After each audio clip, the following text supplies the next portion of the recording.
Antes de passar a palavra aos membros da mesa aí, eu vou ler um pouco aqui o formato do debate. Foi um formato consensuado por todas as pessoas. Então, a gente vai ter 3 partes. A primeira parte é uma apresentação dos candidatos. A ideia é que a gente, como o tempo não é infinito, a gente teve que limitar um tempo para cada pessoa. Eu sei que é um trabalho difícil de compactar ideias e propostas num tempo curto, mas a gente chegou nesse formato e todos concordaram. Então, em algum momento da fala, nós vamos ter que avisar que está terminando a fala e a conclusão, né? Então, a apresentação seria focada essa primeira parte, nos 3 eixos principais de atuação da universidade, a visão e proposta dos candidatos para as áreas de ensino, graduação, pós-graduação, pesquisa, cultura e extensão e a questão da gestão da universidade, aí como um eixo transversal sobre essas 3 áreas de atuação. Então, a ideia é que cada um fale 10 minutos. Eu sei que o tempo é curto, mas senão o debate seria muito extenso e poderia ficar muito enfadonho, né? Essa é a primeira parte, né? A segunda parte, nós elencamos 6 temas e a proposta é mais ou menos similar à primeira, mais focada nesses 6 temas. 10 minutos para cada um falar sobre os 6 temas. Os temas são os seguintes: estrutura de poder, eleição de dirigentes, composição de conselhos departamentais, congregações e demais comissões. O tema 2 é inclusão e programas de apoio estudantil. O tema 3, elaboração de orçamento, manutenção da infraestrutura, expansão da USP, folha de pagamento, a questão dos aposentados, né? As carreiras de funcionários e docentes e a questão da assistência médica a docentes e funcionários. O tema 4 é a internacionalização da universidade. E o tema 5 é o ensino, a valorização da graduação, o ensino à distância e o uso das tecnologias de informação e comunicação, as vulgas TICs, né? E o tema 6, fundações, a questão da transparência, agilidade e o apoio à pesquisa e ao ensino. Essa é a segunda parte do debate, né? E a última parte, como não poderia deixar de faltar, é a das perguntas da plateia. Boa tarde a todos, é uma satisfação estar aqui na Poli novamente, com esses colegas à mesa, amigos, num momento importante de apresentação de propostas para a Universidade de São Paulo. O que vou apresentar aqui é uma visão que tem apoiado a minha candidatura, que a Universidade de São Paulo elaborou nos últimos 2 anos e meio o seu plano de desenvolvimento institucional, que é uma referência exigida pelo MEC. Foi um trabalho de ouvir muitas pessoas, sugestões, críticas, comentários, para chegar a consensos sobre os rumos da universidade. É mais um documento de Estado do que um documento de governo. Ele se projeta no futuro e contou com a colaboração dos 4 pró-reitores, 3 aqui à mesa, dos diretores de unidades, de chefes de departamento. Então, o que tem aqui não pretende ser, sobretudo, original, mas representar uma visão de conjunto consensuada. É um estilo de planejamento que me parece de acordo com as necessidades de democracia, de transparência e de estabelecimento consensual de rumos. Então, isso foi apresentado à CPA, que organizou o trabalho. Eu era presidente da CPA, e ela aprovou o documento e aceitou entendendo que é adequado que essa divulgação do que a PDI fez para caminhar rumo ao futuro da universidade. O que o PDI tem de particularmente interessante, além do seu processo de construção, do seu estilo de construção, é que, às vezes, consegue estabelecer metas quantitativas que dão rumos razoavelmente precisos para um horizonte de curto e médio prazo, um horizonte de uma gestão, seguramente que se iniciará no ano que vem. Então, o que pretendemos aqui é apresentar um pouco destas metas que vêm das pró-reitorias e atualizá-las em certo sentido, porque quando foram elaboradas e finalizadas em 2012, alguns temas ainda não estavam tão presentes como hoje, como o caso da inclusão social, que foi uma pressão mais recente. Então, o que tenho aqui para apresentar é sobretudo, as metas, os desafios que entendemos que devem ser colocados para a nossa comunidade e que ajudam a estabelecer rumos. Caminhando, então, diretamente para o tema de ensino, graduação. Então, o que tem aqui no documento do PDI, modificado para ser atualizado e incluir novos temas. Começo, em primeiro lugar, com a ampliação da inclusão social, o compromisso da universidade dos 50% de vagas de estudante de escola pública, os 17%, que é o percentual dos chamados PPI, pretos, pardos e indígenas, até 2018. Vamos ter que trabalhar muito para conseguir isso. As metas e as ações, as metas são ambiciosas, as ações me parecem ainda insuficientes. Mas é um processo gradual, evolutivo, teremos tempo para aprimorar, obter sugestões e resultados. Ampliação dos alunos formados em 8,5%, isso era colocado em 2011, isso significa mais ou menos algo como umas 150 vagas nos próximos anos, considerando que já foi aprovado, já foi implementado. Essas vagas são aquelas que já foram, boa parte delas, aprovadas pela Comissão de Graduação da Universidade. Se o projeto da USP na Baixada for implementado com algo como mais 300 vagas, já estaríamos atingindo metas de ampliação de vagas diurnas e noturnas desta envergadura. Veja, é um pequeníssimo crescimento para que os projetos em andamento não sejam limitados. Ampliar a formação de alunos. Esses números todos vieram das pró-reitorias, está bem? Avaliar continuamente a graduação orientada para a valorização do ensino de qualidade. Atualizar os currículos e as práticas de ensino. Isto está em curso, em andamento, são trabalhos permanentes da universidade, mas que merecem destaque. Ainda na graduação, manter, modernizar a infraestrutura para o ensino, centros didáticos. Faltam salas de aula, faltam centros didáticos, elas precisam ser modernizadas. É incrível que a gente tenha que falar disso ainda, mas se impõe pela restrição que nós temos. Ampliar as condições de acessibilidade, facilitar a interdisciplinaridade, estruturar o ensino à distância. Ainda hoje ele está à parte, praticamente, do trabalho da pró-reitoria de graduação.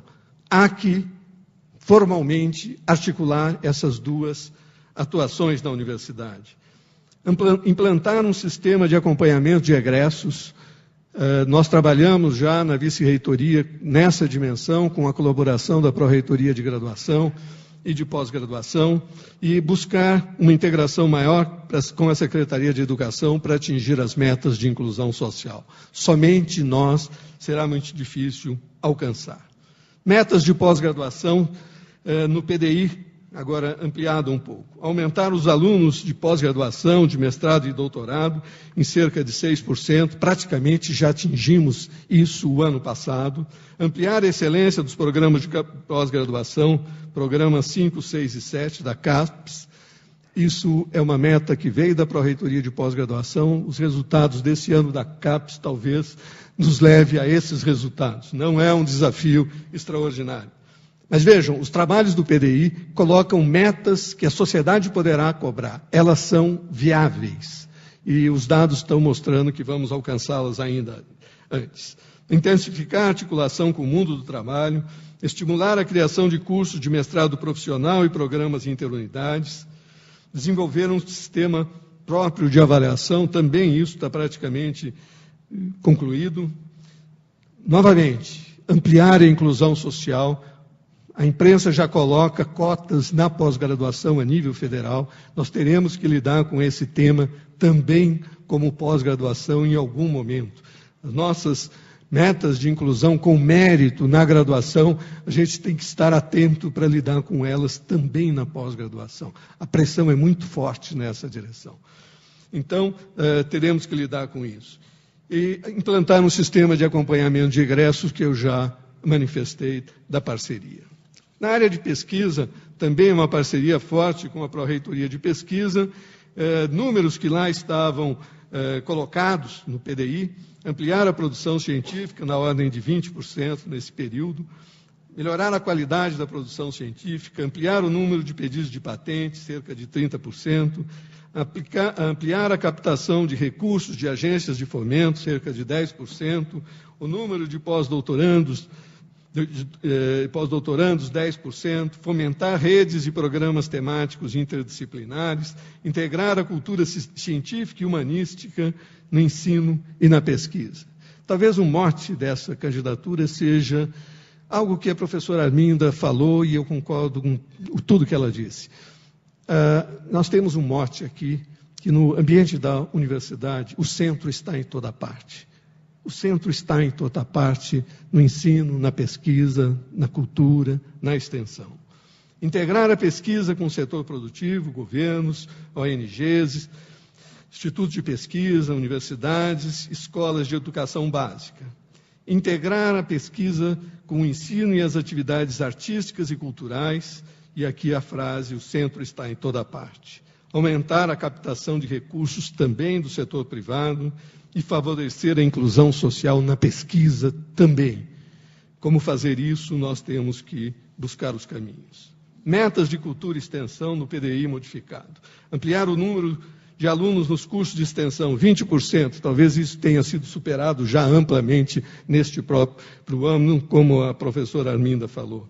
Ampliar o número de visitantes aos museus, também isso com o MAC Ibirapuera houve um salto extraordinário. Ampliar os atendimentos de saúde, esse é um tema extremamente variado e a medida que tem lá no PDI são os atendimentos do HU em 10%, isso já praticamente ocorreu.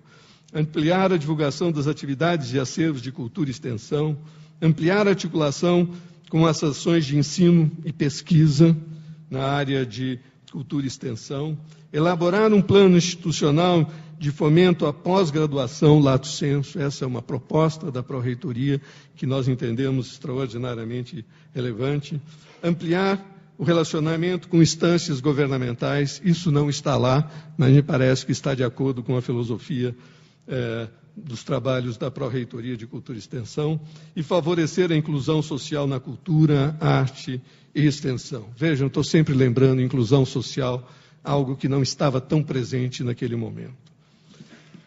Gestão. A gestão pode ser entendida de muitas formas. A gente pode pensar de uma forma mais estreita sobre a questão puramente administrativa, e aqui a profissionalização da gestão, eu acho que a nossa comunidade reluta muito em contratar pessoas de fora para nos ajudar. A Escola Politécnica, por exemplo, forma alunos, talentos, conhecimentos na área de organização e métodos, processos, e isso vem sendo implementado, às vezes, em locais da universidade com grande sucesso. Talvez o diploma digital seja uma experiência, eu me lembro que o professor Varran trabalhou nisso um tempo atrás. Mas, de qualquer forma, o professor Natal aqui da casa trabalha nisso e já temos resultados. Mas isso é gestão administrativa e ela pode ser profissionalizada em muitas áreas. Se socorrer mais das unidades, pode gerar grandes avanços para a universidade. Talvez estejamos falando aqui, como economista que sou, em avanços micro, localizados.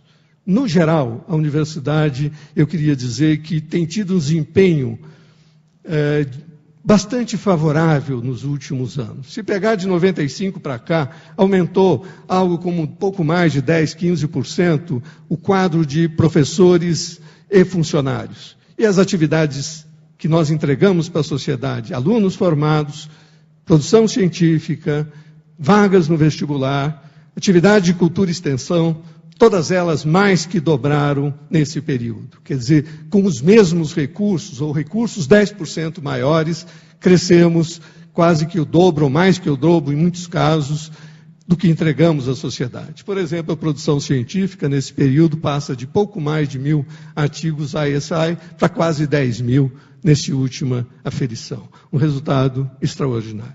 Significa que não só somos grandes, líderes na América Latina, como estamos trabalhando de forma crescentemente melhor. Esse é um movimento que dependeu de investimentos de infraestrutura, informatização, treinamento de recursos humanos, encontros como o GEFIM. Tudo isso deu resultados que, às vezes, por conviver com elas diretamente, a gente não note. A USP é uma grande referência no país em termos de administração. Mas devemos, como falou a professora Arminda, promover mais a descentralização. A descentralização, os campi do interior poderiam ter mais autonomia, os diretores poderiam ter mais autonomia. A proposta dos diretores, eu acho que todos sabem um pouco, os diretores unidos, com 50 assinaturas, fizeram uma proposta de mudança de estatuto para esta eleição. As propostas deles, com as quais concordamos, valorizam unidades e acabam por valorizar a descentralização de forma adequada. Mas é apenas o começo. Temos muito o que fazer nessa direção. A descentralização proposta começou a ser elaborada e implementada na gestão anterior, não chegou ao fim. Teremos que avançar muito nessa direção. E digo que descentralização não é somente a personalidade de uma pessoa ou outra, é um conjunto de regras que permita que as unidades trabalhem com mais espaço. Por exemplo, na substituição de funcionários docentes e não docentes, tem mais autonomia para fazer isso. Não estou falando de reposição automática de 100%, mas que 80% poderia ficar no espaço de decisão das unidades, poderia ser feito.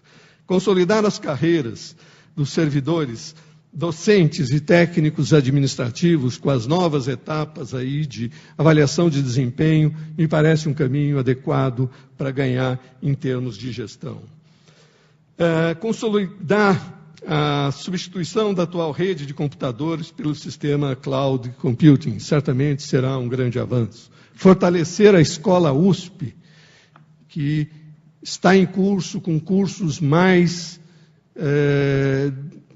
aprofundados, com mais horas de aula, também é um caminho para a melhoria da gestão.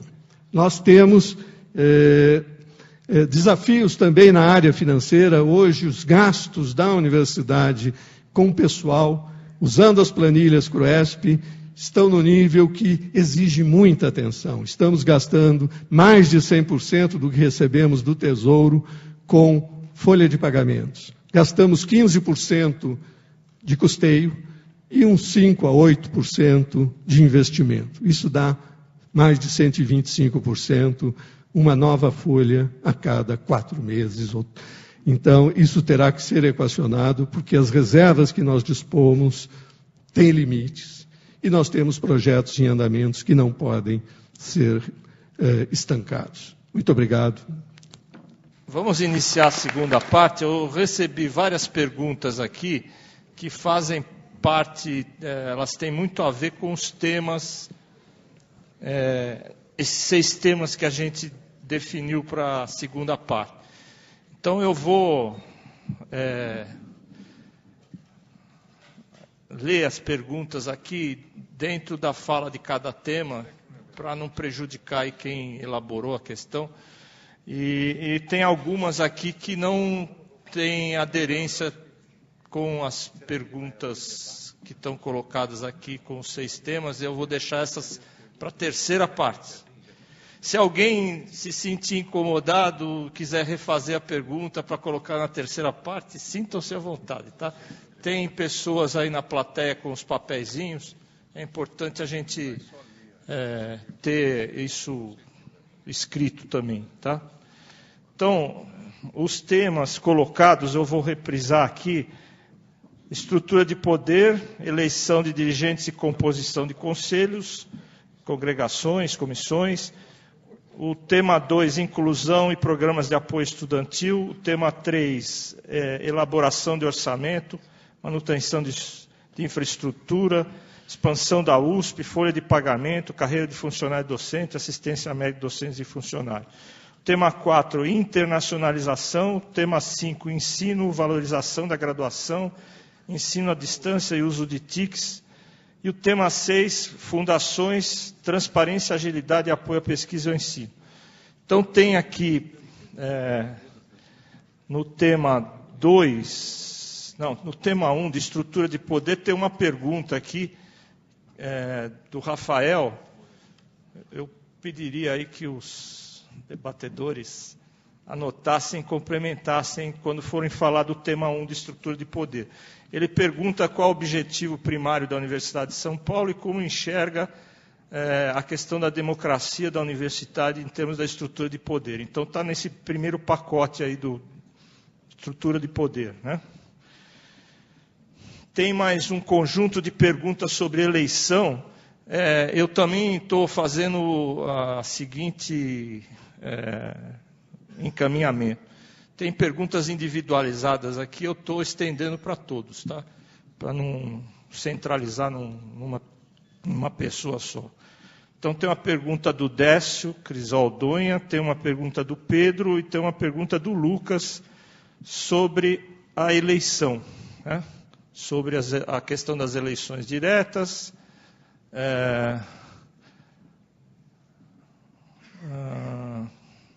qual a sua ideia sobre eleição direta, a democratização na universidade, escolha de dirigentes. Está chegando mais perguntas sobre o tema, ainda bem, né? Já mata esse coelho aqui mais fácil. Isso aqui é das cotas, tá? E tem uma mais específica sobre eleição, que tem a ver com a reunião do Conselho Universitário em outubro, que vai decidir, provavelmente, qual será o processo eleitoral aí do próximo reitor. O que o senhor espera do Conselho Universitário? Essa pergunta é do Lucas. O senhor acha que ele deveria ser aberto a toda a comunidade universitária? Acho que aí ele está se dirigindo ao Conselho Universitário, né? Então, essas são pacote de perguntas ligados ao tema estrutura de poder e eleição de dirigentes, né? Tem um outro conjunto de perguntas sobre inclusão. Políticas atuais de cota para o acesso à universidade são muito tímidas, não atendem a nenhum dos movimentos que pedem medida efetiva à USP. O que fazer para que as cotas sejam mais efetivas e atendam a sociedade paulista e brasileira de uma forma mais contundente? O senhor teria interesse em aprofundar no debate acerca desse tema? Já foi um pouco falado aqui, mas a ideia é que cada um se posicione quanto a essa questão das cotas, tá? Que mais? Elaboração de orçamento, tem uma pergunta aqui sobre carreira. O senhor pretende manter, melhorar os planos de carreira dos funcionários? O que a comunidade uspiana pode esperar do senhor sobre esse aspecto? O senhor ou a senhora, né? Tem mais uma de carreira aqui, que o senhor pensa a respeito da atuação dos servidores não docentes e quais são seus planos para incrementar o acesso à carreira. Então, esse é o conjunto de perguntas sobre carreira, elaboração de orçamento, né? Está dentro desse pacote aqui. Tá. Tem uma outra aqui sobre as cotas. Gostaria de saber sua opinião sobre as cotas na universidade, não restrito apenas ao programa federal. Aí tem uma pergunta aqui específica sobre fundações, que é o tema 6. Não temos nenhuma pergunta específica sobre o tema 4, internacionalização e ensino, pelo que eu entendi aqui da minha análise prévia. Qual é a sua opinião, né? A pergunta sobre fundações. Qual é a sua opinião sobre o financiamento na universidade de fundações privadas, de acordos com empresas dentro da pesquisa somada à exigência do governo por patentes, acha que afeta o interesse por pesquisas de base? Mais perguntas.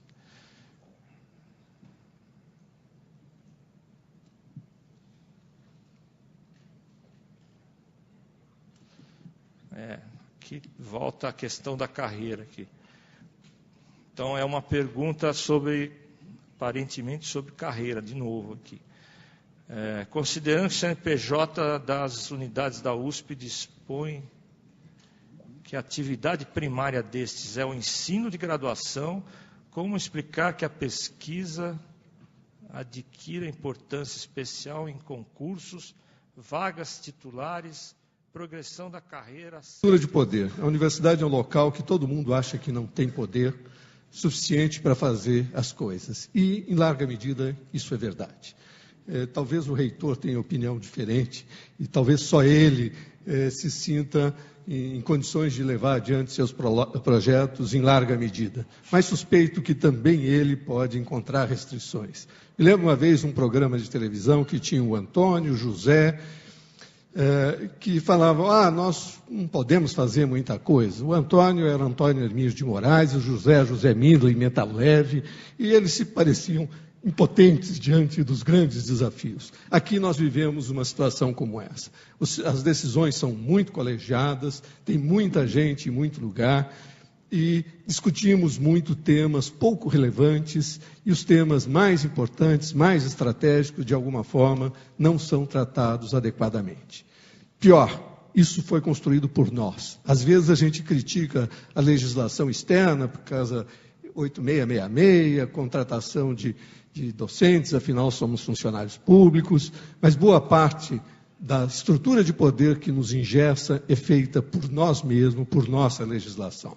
O que foi falado sobre o Conselho Universitário, eu também me manifestei no Unidebates, propondo a valorização do Conselho Universitário, dos conselhos centrais, dos departamentos e unidades, naquele momento que o professor Zago falou, e, curiosamente, esse tema não apareceu com tanta força neste momento, mas é momento de recuperá-lo.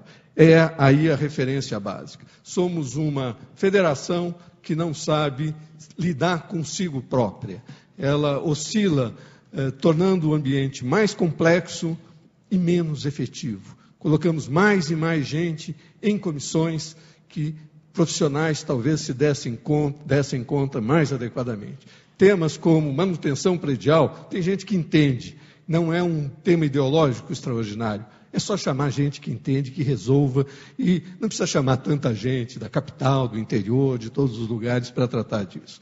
Isso está em nossas mãos tratar. E pode ser essa a oportunidade agora de voltar a tratar do tema. Certamente a escolha de reitor é um dos temas importantes, e parece que aí é a mágica. Se escolher bem um reitor, aquela personalidade vai resolver tudo. É muito mais grave que isso. Não é uma questão de personalidades. É um conjunto de regras que gera resultados. As regras, eu gosto de dizer, conjunto de regras pode produzir um lutador de sumô ou um jogador de basquete. Bastante diferentes. E nós temos as nossas regras, que se manifestam, sobretudo, eu diria, nos editais de contratação de docentes, na evolução da carreira, de contratação de funcionários, no edital da FUVEST. Aí estão as regras mais importantes que nós devemos lidar. Está em nossas mãos trabalhar efetivamente nessa direção. Queremos, sim, respeitar a diversidade. O terno único não serve para nós. Temos que ter planejamento como o PDI, descentralizado, consensado, efetivo, e facilitar há barreiras nessa estrutura de poder para levar adiante a multidisciplinaridade, projetos conjuntos, relacionamento com a sociedade e daí para frente. Então, nós temos que enfrentar essa situação. No momento, imediatamente, nós aqui, candidatos, ficamos limitados a quais são as regras de escolher o reitor. para mim, na dificuldade de encontrar regras, até que a proposta dos diretores é um bom caminho. Então, se tivesse que manifestar nesse momento de vamos nessa direção, que é algum consenso, melhor do que nada, numa situação que pode gerar uma grande instabilidade institucional. Então, aliás, digo com emoção que vejo uma enorme responsabilidade dos envolvidos, dos diretores, ao encontrar um consenso que não era em nada fácil para encaminhar essa solução. Os programas de inclusão social, eu sou presidente da Comissão de Permanência Estudantil e nós temos lá um trabalho bastante importante. Os 150 milhões que nós gastamos são gastos em moradia, auxílio moradia, livros, auxílio transporte, vagas de moradia, transporte, mas tudo isso, os 150 milhões, são pouco, principalmente com o desafio da inclusão social, que certamente vai trazer mais alunos carentes. Hoje podemos dizer que aqueles definidos como P1, os mais carentes, são todos atendidos pelo apoio que nós oferecemos aqui pela universidade. Mas o P2 também é bastante carente. Temos que avançar muito nessa direção. E, às vezes, como aqui na Poli eu posso falar, associações de ex-alunos facilitam, nos dão bolsas e pode ser uma fonte de recursos importante para nós. Mas devemos avançar muito nessa direção. O trabalho, incluindo as bolsas, que crescentemente tem mérito na sua concessão, além da carência socioeconômica, tem desafios importantes a avançar. A questão do orçamento, professor Cardoso falou quanto que é o valor. O informativo da DUSP fala em 3 bi, que seriam as reservas, pela lei de transparência. Ali talvez tenha um problema importante. Uma coisa é disponibilidade financeira, outra coisa é aqueles recursos livres, descontados aqueles já comprometidos em obras, em projetos, tudo isso, que certamente abate desses 3 bilhões. Então, a disponibilidade pode ser, não tenho acesso a esses números, não é a minha área de atuação, mais preocupante do que os 3 bilhões, como se fossem completamente livres. Mas o problema do orçamento é que ele é um tema complexo, reflete uma estrutura de poder e alguns temas cruciais são livres, que são as chamadas reservas, que ficam à disposição da COP e do reitor, afinal de contas. Tem um monte de alíneas que são transparentes, chegam nas unidades, são bem acompanhadas, o orçamento diz isso com clareza, no momento das diretrizes orçamentárias são bastante discutidos e aprimorados nesses anos todos. Havia uma pergunta sobre manutenção, nós temos bastante alíneas de manutenção predial, para ruas, para jardins, tudo isso um avanço importante, segundo os vários tipos de construções e daí para frente. O problema não está aí. A sensação de dificuldade está nos recursos livres. Para onde vão esses recursos, como são gastos, em que investimentos, e aí que deve ser o esforço de aprimoramento, que as prioridades da universidade sejam bem tratadas. Como os outros falaram, eu prezo muito a autonomia financeira, que se sustenta apenas por um decreto do governador. A constitucionalização no Estado de São Paulo dessa autonomia seria um ganho, mas ela implica responsabilidade. Não podemos gastar mais do que temos de forma permanente. Isso seria uma irresponsabilidade, o risco de perder esta autonomia. Então, defender a autonomia, inclusive nos momentos de vacas gordas, ter recursos para enfrentar as vacas magras e para fazer investimentos previstos no PDI, exige um trabalho cuidadoso, transparente, com muita gente envolvida. É uma das vantagens enormes da nossa universidade ter essa autonomia financeira e está na mão da elaboração e execução do orçamento, o efetivo comportamento estratégico da USP. Isso, novamente, está em nossas mãos. Não precisa falar de assembleia, de ninguém. Somos nós que vamos fazer isso como nós quisermos. Então, o fortalecimento do Conselho Universitário, das unidades, com a dotação de recursos, em parte vinculada, por exemplo, para a contratação de docentes e servidores, reposição automática de 80% daquilo que eles têm em momentos de aposentadoria, lhes dará muito mais segurança. Por que não 100%?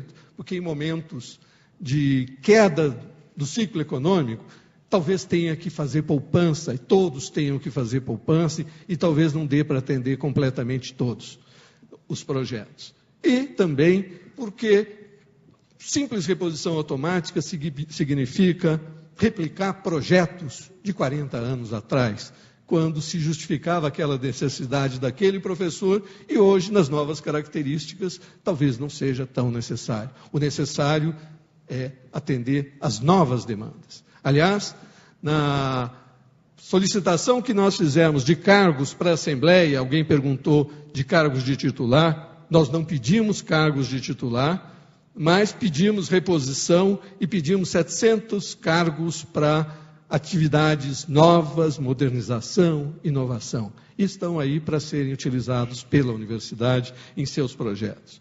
De forma descentralizada e transparente, isso é possível fazer seguramente.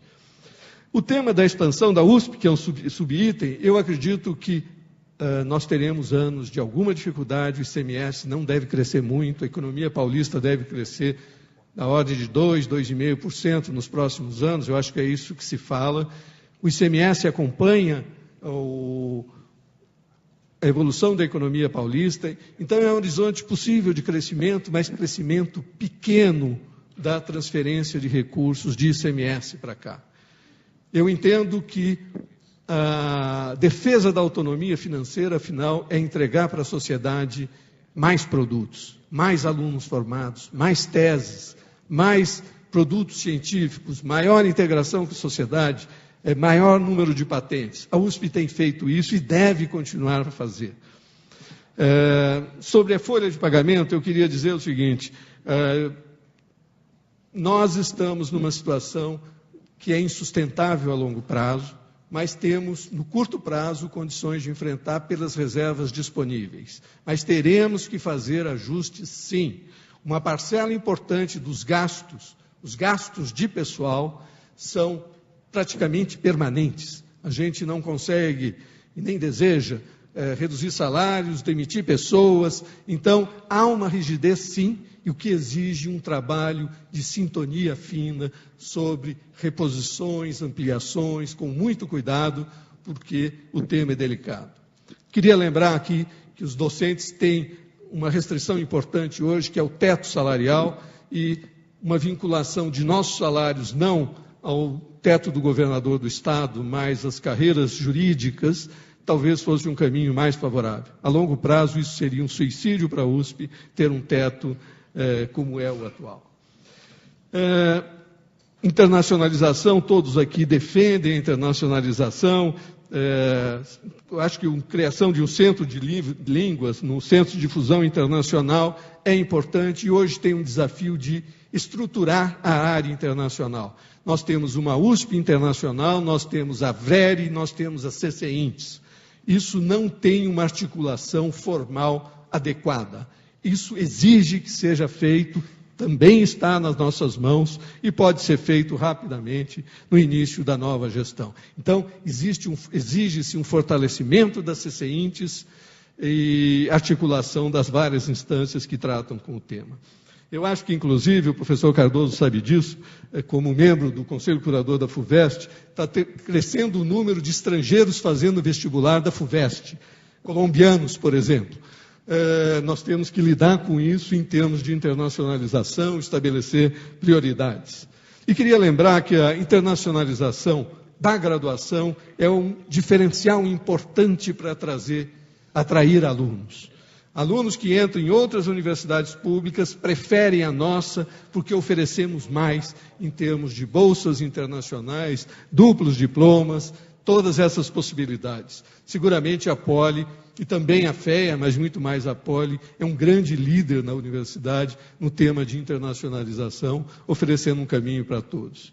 Ensino à distância, todos falaram, eu também acho que devemos caminhar nessa direção, temos uma excelente graduação, muito desequilibrada entre as várias unidades e vários cursos, procurar que todos tenham a excelência da escola politécnica, por exemplo, na graduação, a demanda no vestibular atesta isso, é muito importante. E essa concepção de que queremos formar líder, que o professor Cardoso fala, eu acho que deve orientar os trabalhos da concepção da graduação. Insisto que os docentes, os egressos, falam bem dos nossos docentes. A pesquisa que nós fizemos de egresso de graduação e pós-graduação, algo que está sendo estruturado na vice-reitoria, com recursos e pessoal oferecido pela atual gestão, para fazer o trabalho sistemático que o professor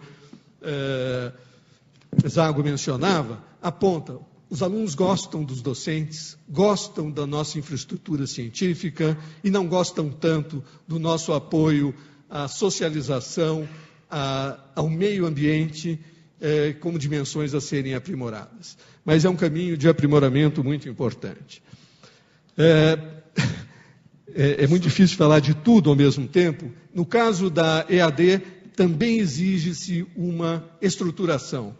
Como falei antes, as atividades do COGE e as atividades do EAD não estão integradas. E temos que integrar. É uma questão política que se resolve, está em nossas mãos, para que possa prosperar adequadamente o ensino à distância com os certificados Força USP, qualidade Força USP, com todas as aprovações institucionais. Há um distanciamento entre essas duas atividades, EAD e o que se faz nos cursos completamente presenciais, que tem que ser reduzido.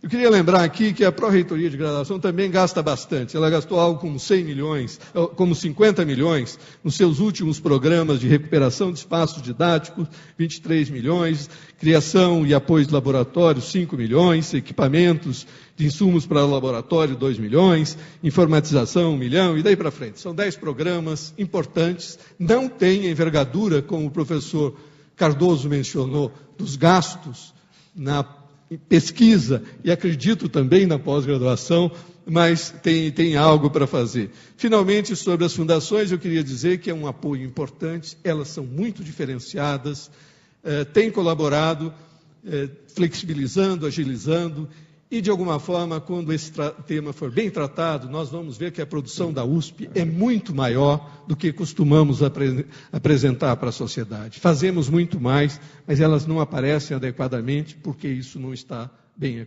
equacionado. Obrigado.